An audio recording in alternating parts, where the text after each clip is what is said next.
Der er i de senere år dukket en ny forståelse af ADHD op. I stedet for at se ADHD som en adfærdsforstyrrelse, så er man begyndt at se ADHD som en svækkelse af grundlæggende hjernefunktioner. Hvor man tidligere var tilbøjelig til at se ADHD-adfærd som uvaner, der egentlig helst bare skulle skiftes ud med en bedre adfærd, så er man nu opmærksom på, at det ikke er helt så enkelt, og den uønskede adfærd har andre årsager end lige det, at drengen er urolig eller dårligt opdraget, eller hvad man har tænkt tidligere.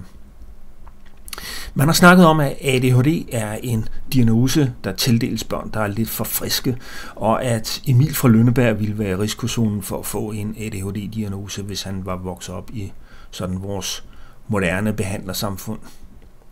Men dette er en meget overfladisk og delvis fejlagtig opfattelse af de problemer, man har som ADHD-barn eller som ADHD-voksen.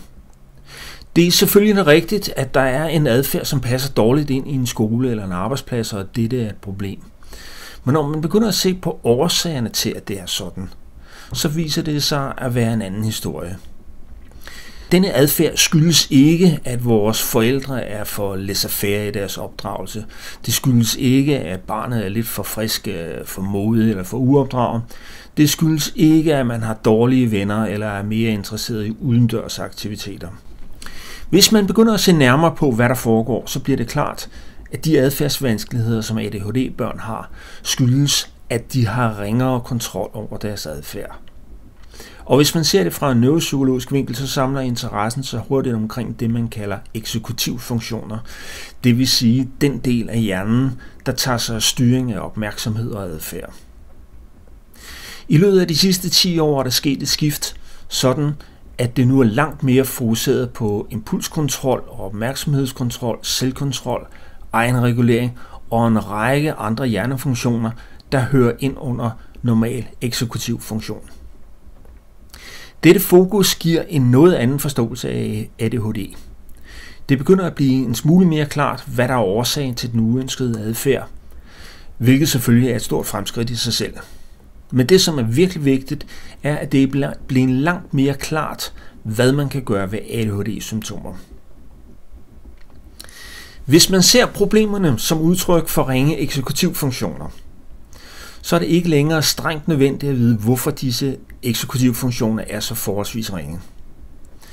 Det er muligt, at man vil kunne bruge en viden om dette til at skabe nogle fremskridt og nogle løsninger for ADHD-barnet, men det vigtigste er, at man har gode muligheder for at kompensere for den ringe eksekutivfunktion og gøre en helt lang række ting, som øger ens eksekutivfunktion og som kan modvirke tendensen til opmærksomheds- og adfærdsforstyrrelser.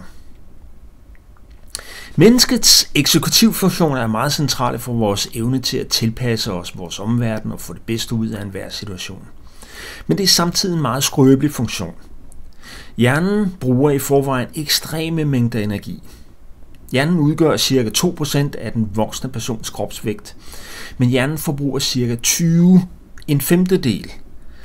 20% af den energi, som kroppen bruger i løbet af en dag. Det viser sig, at det er ekstremt energikrævende at afsende nerveimpulser og genskabe den rette ionbalance efter at nerveimpuls har haft sin virkning.